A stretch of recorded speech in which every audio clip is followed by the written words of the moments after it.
Hey, happy Friday. Dr. Tracy Tyson, board certified general pediatrician, and I had a great question today by a mom during a prenatal visit, which we love doing these, by the way. Make sure you book those.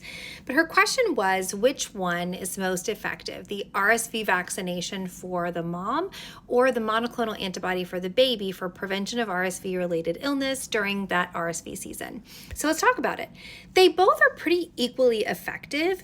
The RSV vaccination for moms is about 77% effective at hospitalizations for babies, whereas the babies is about 81 to 85% effective nationwide when it comes to prevention of severe illness. So those are pretty close, but is one better than the other? Not necessarily. They both give what we call passive immunity. So they both give the baby antibodies during RSV season to give them an opportunity to fight off the infection so that it's not as severe.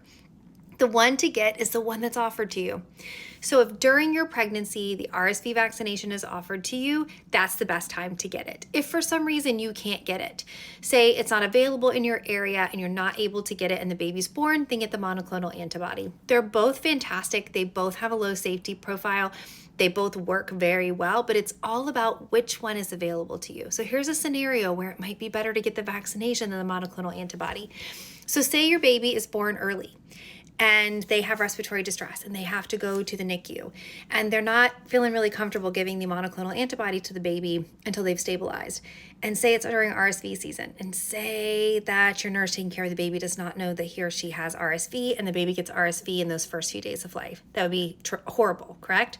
Or say that there's a shortage in the hospital when they're born and you won't know that ahead of time and your baby's not able to get it. And by the time they go home, older brother or sister brings home RSV and gives the baby RSV.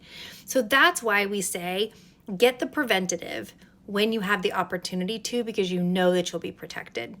So if you're offered the RSV vaccination during pregnancy, it's available that day. Certainly ask questions, make sure you're comfortable with it, but that would be the time to get it. If something happens and you can't, or you didn't feel comfortable, absolutely we will offer you the monoclonal antibody to your baby after they're born. I hope this helps. Stay well. Take care, guys.